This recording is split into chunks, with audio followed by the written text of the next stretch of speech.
Labor Day, folks, was yesterday, which means for most of America, the less psychotic cohort of the American public, campaign season has just launched. Don't forget, normal people don't eat, sleep, and breathe this.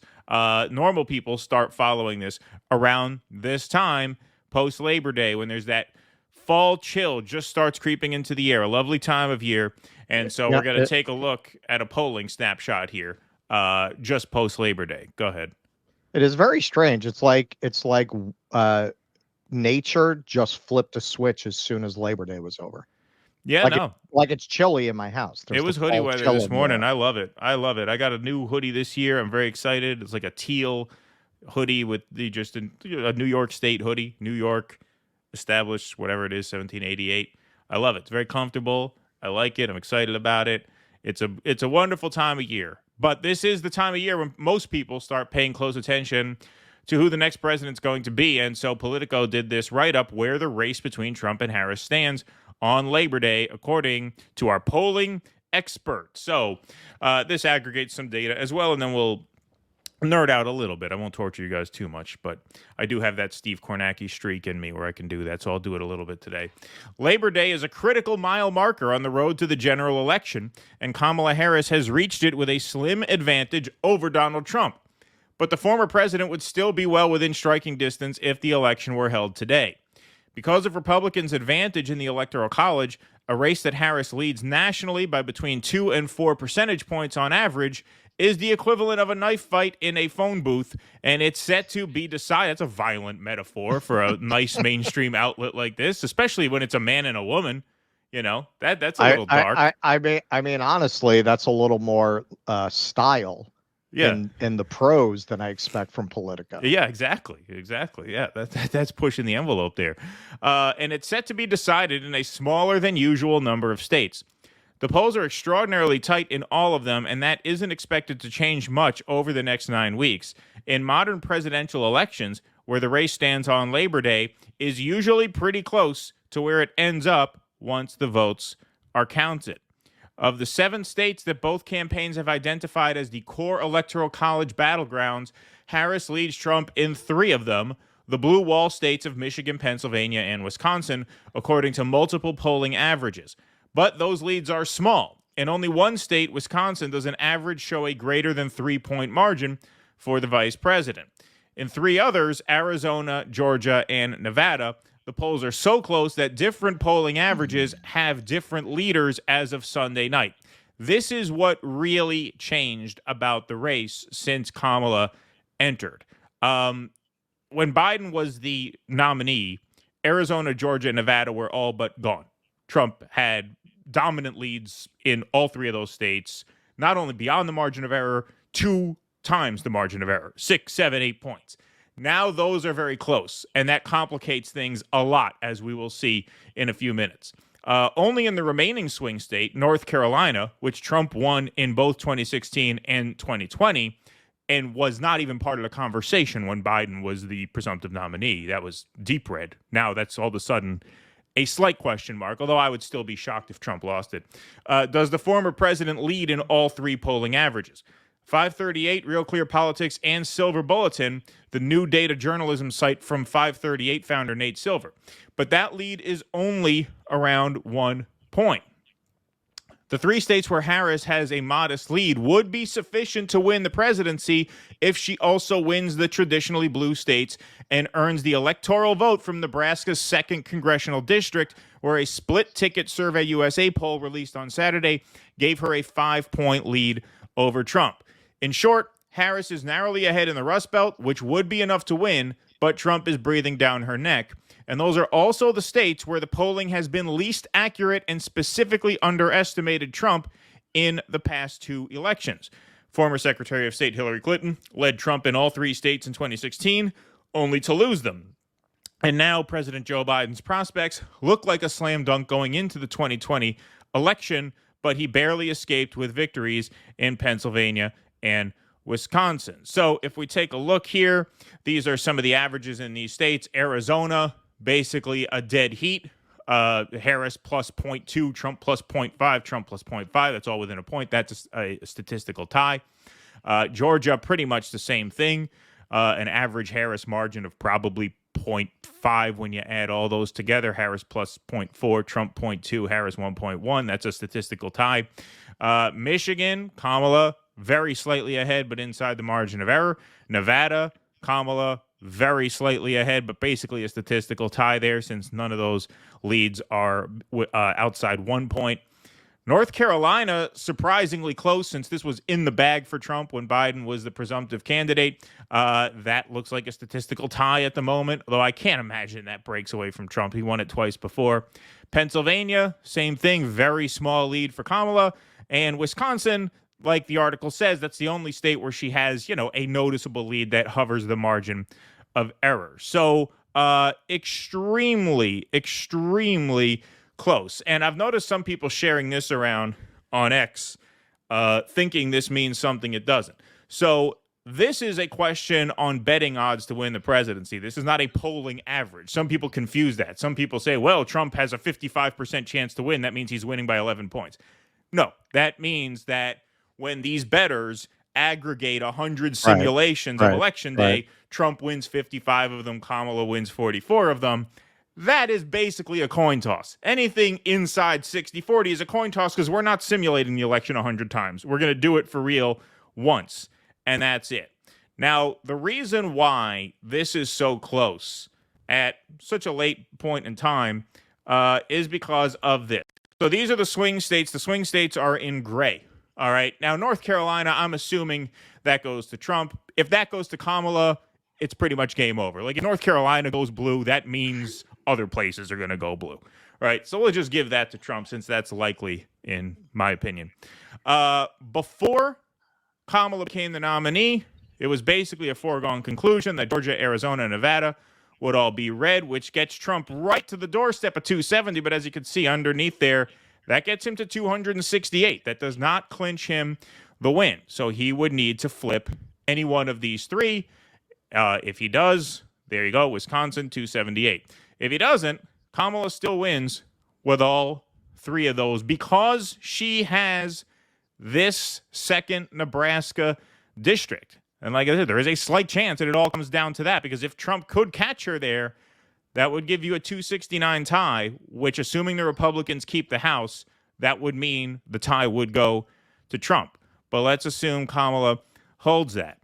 The reason this is now so complicated is because Georgia and Arizona are toss-ups now. We won't factor in Nevada because it's so few votes, only 6 points. So let's say Kamala wins Arizona. If Kamala wins Arizona, she can afford to lose Wisconsin. Trump wins Wisconsin. That puts Kamala 271 to Trump 267. If we put Arizona back red and we give Kamala Georgia, at that point, Kamala could afford to lose Michigan. That would put her at 271, Trump 267. It's just amazingly close how this math works out, which partly just is happenstance because of the 2020 census. The electoral map, the vote counts on all these states is different. The state that nobody can afford to lose, though, is Pennsylvania. Because if Kamala loses Pennsylvania, then she has to win both Georgia and Arizona. And that's very unlikely to happen. So if you figure they're likely to split these two states, then at that point, if Trump has a 50-50 chance in Pennsylvania, when you add all that together, that gives you a slightly better than 50-50 chance that Trump takes it. But it is extremely, extremely close. And the fact that this is extremely close, I mean, I've been on this beat for a while. That is an indictment of the Trump campaign. I mean, this should be nowhere near a close race, not even close to a close race. I think when the candidate switched from Biden to Kamala, they assumed that they had to hit Kamala in a way that they didn't hit Biden, which they did not. They did not. All they had to do, they had to run the exact same race. All they had to do was stay on message, and they seem to have blinked a little bit. And now, because the media has propped Kamala up so much, and you're in now a 60-day dash, anything can happen. This is probably the closest election coming down the stretch since the George Bush elections, probably since 2004. That was decided by one state, Ohio, the previous election. Obviously, Florida, we all know. Very, very close, down to the wire, and that seems to be this as well. Yeah, this is like if you ever see those videos of bum fights, this is pretty much what this is.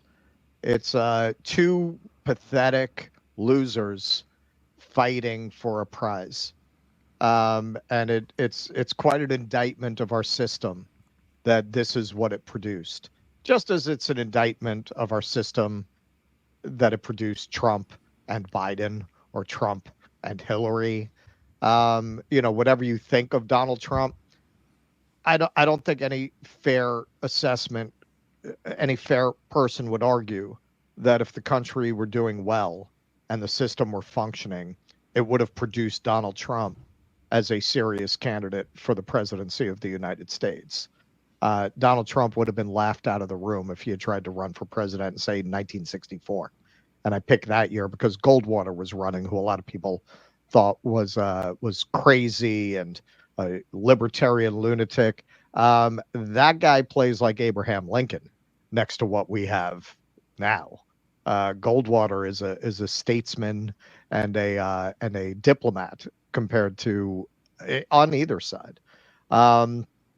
So yeah, I mean it's watching two bums fight at a bus station, really. Yeah, or as they say, a knife fight in a phone booth. Or a knife fight in a phone booth. See, I'm a little more colorful than Politico at their best. Yeah, exactly. But I mean, look, this is going to be an extremely close race. It's going to be extremely close on election night. I think it's going to go all night. I don't think we're going to know a winner until at least the wee hours in the morning, if not a few days later. And, there are a lot of people who say that the polls are fake. I don't buy that the polls are fake. To me, it makes sense. To me, it makes sense that the race tightens. I knew the race would tighten as soon as they switched, from Biden to Kamala, and the MAGA chuds started with the DEI and the whore and the this and the that. I could sense that was the trajectory we were on. I knew she was going to get a honeymoon. The timeline made sense. And look, if the polls were rigged, why wouldn't they just rig the polls for Trump? Or why wouldn't they just rig them for Joe Biden? Don't say because they wanted to push Biden out of the race. You never want to do that. That is always a worst case scenario, right? It is never to your advantage to do a switch like this unless you absolutely have to. And in Biden's case, after the debate, it became clear that they absolutely had to. But up until that point, the plan was Joe Biden, and the conventional wisdom, which we all remember thinking, was that Kamala would be even worse than Biden, which is why he wasn't out to begin with. So if they were going to fudge the polls, why didn't they fudge the polls in Biden's favor all along to depress energy on the Trump side? So I just don't buy that. And plus, you can't rig 30 polls at once. There's just no way to do that. Those are independently done. The fact of the matter is you have, on the Democratic side, a horribly talentless, meaningless avatar of a candidate. And on the Republican side, you have a fucking moron with no discipline and no self-control. And most Americans like neither, which is why it makes sense that they're pretty much neck and neck. Right. Bum fight. Right. Exactly. Bum fight. which bum do you want to see come out on top at the Port Authority? Right. So, with the reward being a plate of shrimp fried rice. I mean, why do you think we're saying there's no lesser evil? Because they're both horrible. So if we are saying, hey, look, this is hopeless, they're both horrible, well, that's I mean, the average American is not necessarily as black-pilled as we are because they don't pay as close attention to just how horrible a state the country and the world are in. But if we're looking at this and saying, what's the point? Well, then it makes sense they're tied, right? Right. No, and this is something that the MAGA folks forget. People don't like Trump. Right. People don't like him. He is not popular. He is very popular with who he's popular with. It's a very small minority of the country as a whole. And that is true of Kamala Harris as well. Absolutely. So that's why you're going to get this kind of a contest. That was true of Joe Biden versus Trump. That was true of Trump versus Hillary. What was it? 20% of the people who voted for Trump said in exit polls they didn't think he was qualified to be president. They didn't even like him. Yeah, 1 in 5 Trump voters said he's not qualified. Yeah, and a sizable percentage, I don't remember exactly the percentage, said they did not like him. that they did not like him. He wasn't even liked when he won. Right. So Kamala, as you've pointed out, they looked at polls that showed that a generic Democrat would beat Trump, and they're trying their best to make her an avatar, to Exactly. make her just a Democrat, not Kamala Harris, just a Democrat. Yes. I gotta say, as you want to talk about lack of discipline, because I wasn't paying very much attention to it, but I've gotten a little more into the Tim Walz, Joe Biden, Baron Munchausen bullshit. Wow, man! I mean, that guy is really he's very Biden-esque. Yeah, Oh yeah, yeah, yeah. he lied about going to Afghanistan. Yeah. And the Trump team can't destroy this guy. They should be able to destroy him. He's very much like Biden. He just lies about things that are easily disproven. Well, that video that I think you're referencing of him saying when I was in Afghanistan, I think what they're saying is that he meant that video was taken just after he had done some trip there or something, or that's what he was referencing, and not a tour of duty in Afghanistan. Which this is what I mean.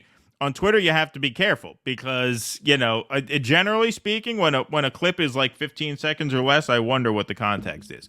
But that example aside, yeah, no, he's definitely played up that he's a veteran of war when he, of course, is not, irrespective of that specific example. Right. He lied about his rank.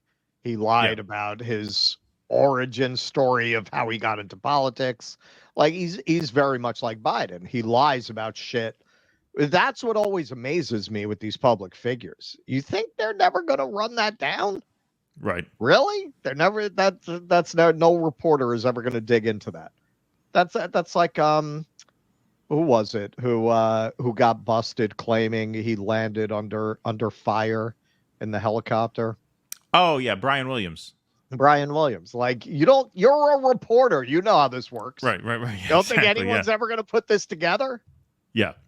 Yeah. No, look, it is going to be a tight race down to the wire. This is as close as a presidential election has been probably since 2004. Pretty remarkable stuff. Please clap.